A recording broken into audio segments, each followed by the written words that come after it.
everyone, it's Kelly here. Welcome to my channel if this is your first time. Welcome back if you've been before. Lovely to have you either way. On this channel we usually talk books. Today we are going to be talking books, but also it is Vlogmas, so we are talking Christmas all up until the 25th. Today is the 20th.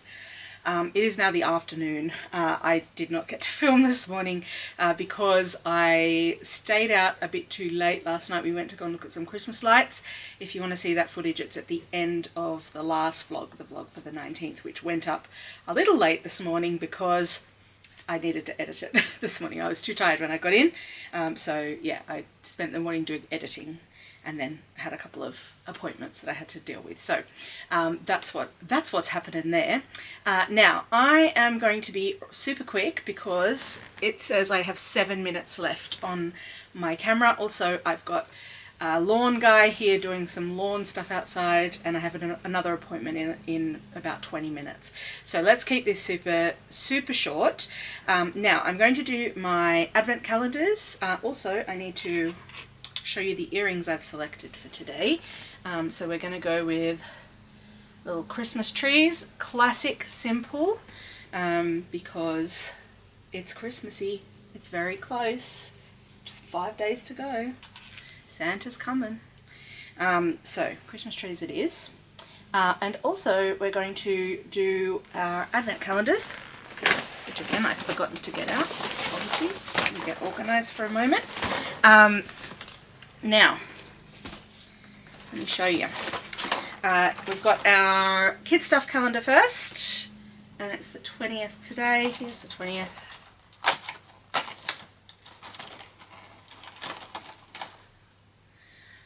Oh my goodness. They're Squishmallows. A thing you probably don't know about me is that I really love Squishmallows. As a teacher, it sort of gives me an excuse to have them. There's a Squishmallow right here.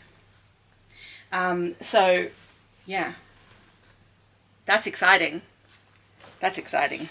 Okay, number 20 on my plushie advent calendar. Okay, this is hilarious.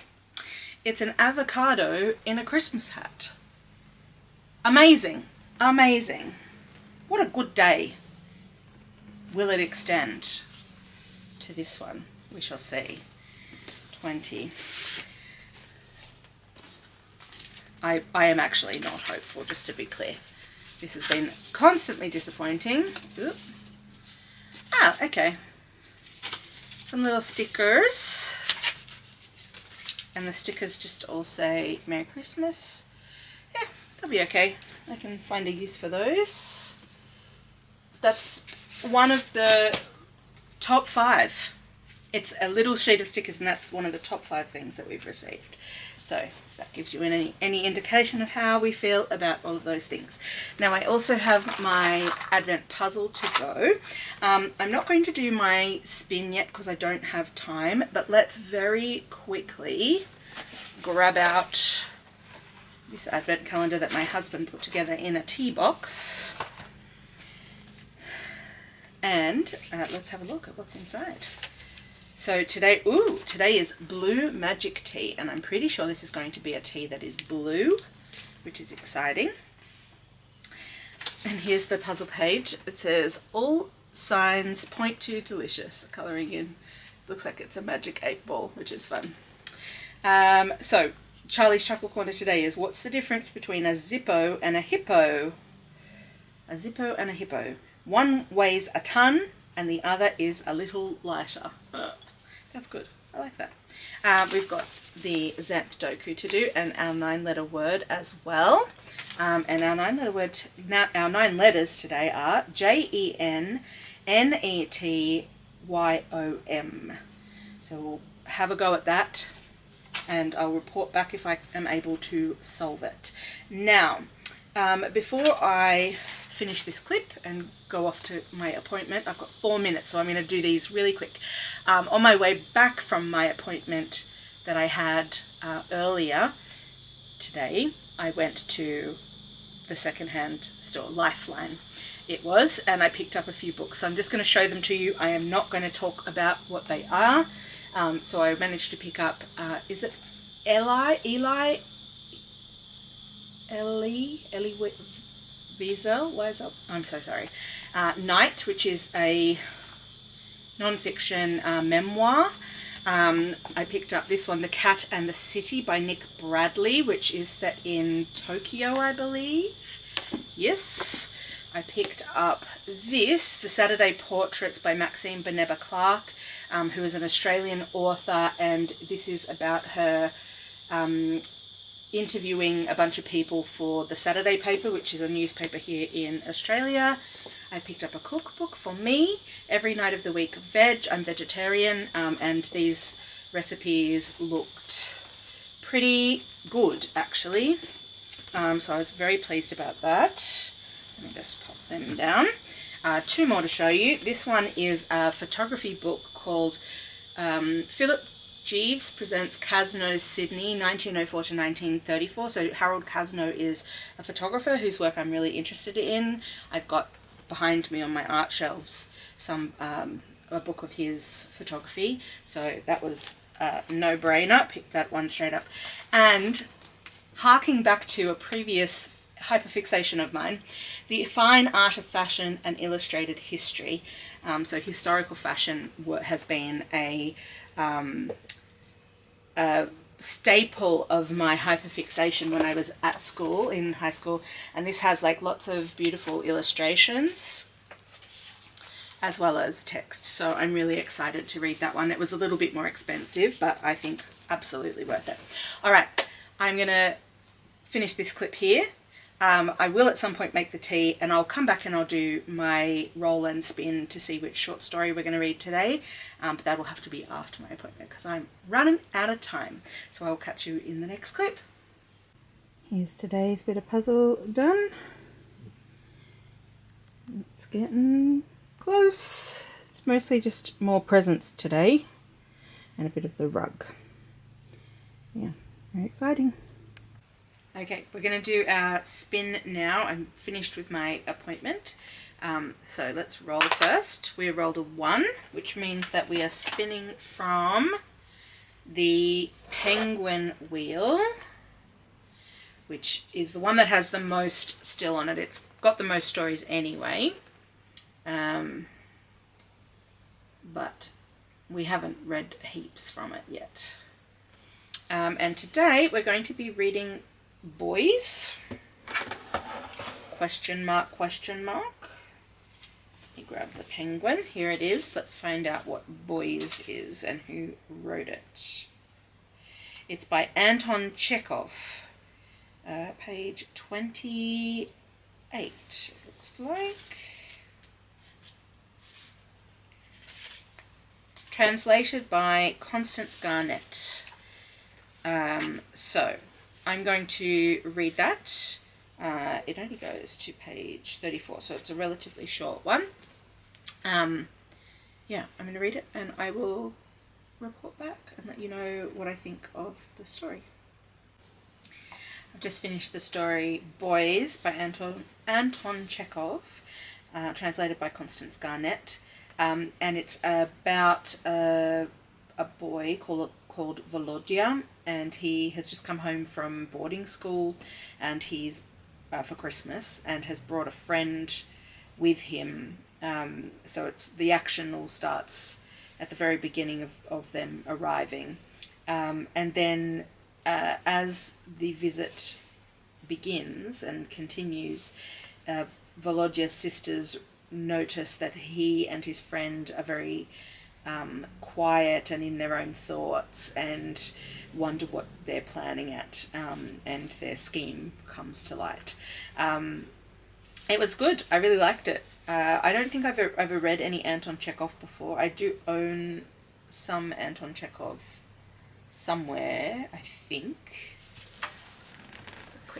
Have just a quick little look. I'm pretty sure if I do. Maybe I'm thinking of Pushkin. Maybe I don't own any Chekhov.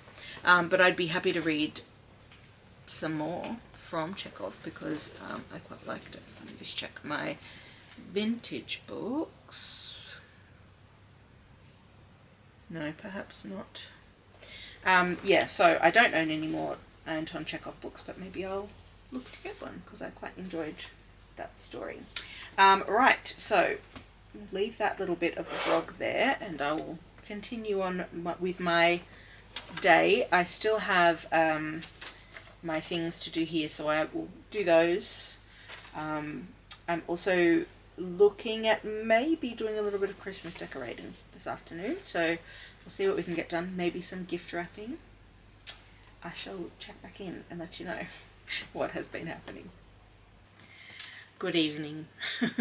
It is quite late, which means probably this is going to be another morning edit rather than evening edit. And that's because I got caught up in reading. So I actually finished a book, and it's my first book finished this month, which is really saying something about how busy I've been, because it is now the 20th and I'm only finishing the first book of the month. But I read it on my e-reader. It's called Big Nick Energy by Morgan and Elizabeth. It's a romance, a cowboy romance. And if you have been around my channel for a while, you will know I'm not a massive romance reader. But I really enjoyed it. It was a really enjoyable read. I would put it up there with Emily Henry's Book Lovers, which is the last romance that I have read and really enjoyed. That was a 5-star for me. I gave this one 4.5 stars. And that was only because there were a few moments that were, felt a little bit to me a bit cringe. And it was mostly dirty talk, like spicy talk. And yeah, those moments kind of pulled me a little bit out of the story, but it didn't happen super often, and it really only happened as things kind of progressed in the romance, because the earlier talk that they had in the spicy scenes was felt a bit more realistic. What did I really like about it? I really liked the characters. They were all very likable characters. The connection between the two main characters felt really positive and healthy, and yeah, there was a lot of like kindness and thoughtfulness in the way they interacted. I also really liked that this was a very consent forward book. Like, enthusiastic consent was definitely something that was sought in all of their spicy interactions. So yeah, it was really good. I really liked it. And in my review, I wrote the phrase, "Am I into cowboys now?" Anyway, so because I've not read a cowboy romance before, so yeah, this was my first one, and I really liked it. So I think I'll definitely seek out more from this author again, if I'm looking for romance. I went into it with no expectations really, and was just very pleasantly surprised by how much I enjoyed and really got into the story, and like things moved along. And also I will say, because one of the things I don't like about when it appears in a romance is where there's like a communication failure, and that's like the cliffhanger, like will they, won't they sort of thing. In this book, you never felt like there was a won't they. You always kind of felt pretty confident that everything was going to work out okay. And if they did have a miscommunication or a disagreement about things, it was resolved really quickly. And it was more just about the male character being very patient and waiting for the female character to be ready for things. So yeah, it was really good. I liked it a lot. So anyway, I finished a book. That's exciting. And also I need to report back to you about the tea. So I have made the tea. Now, I don't know if you're going to be able to see this if I turn it up a little bit. I don't want to turn it too much. I think it's, on the thing it said it was blue, but I would argue that this is more, it is bluish, but I would say it's more of like a dark green. Hang on. I'm going to try it.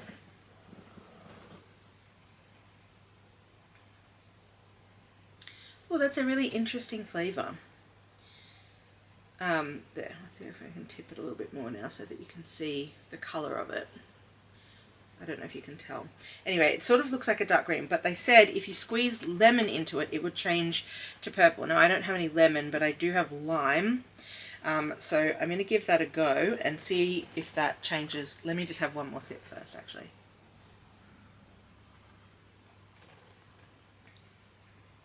When it's first on the tongue, it tastes a bit odd, but then the aftertaste is really nice. For some reason, it's kind of making me think of lavender, even though it's not. I couldn't even tell you what lavender tastes like, but it kind of, it's a bit floral, I guess. Anyway, let's add the lime and see if it changes the colour and or the flavour. I should have got a spoon. What if I put the tea bag back in and just swish that around? If that will work in the same way as a spoon might.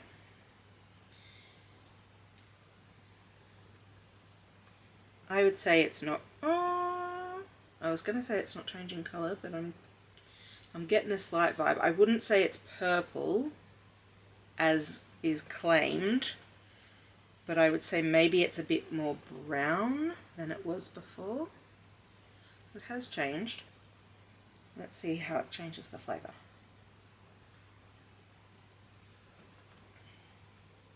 Literally no change to flavour. Slight change to colour. It's a bit underwhelming, the colour change, but I quite like that. I'm going to enjoy finishing that off. And I wouldn't kick it out of bed. It's nice. Alright, so I'm going to finish that off camera, and I'm going to close out the vlog there. Thank you so much for joining me today. I hope you've enjoyed the vlog, and I will catch you again tomorrow for the 21st of December. I cannot believe we are there. So yeah, I'll catch you then. Bye.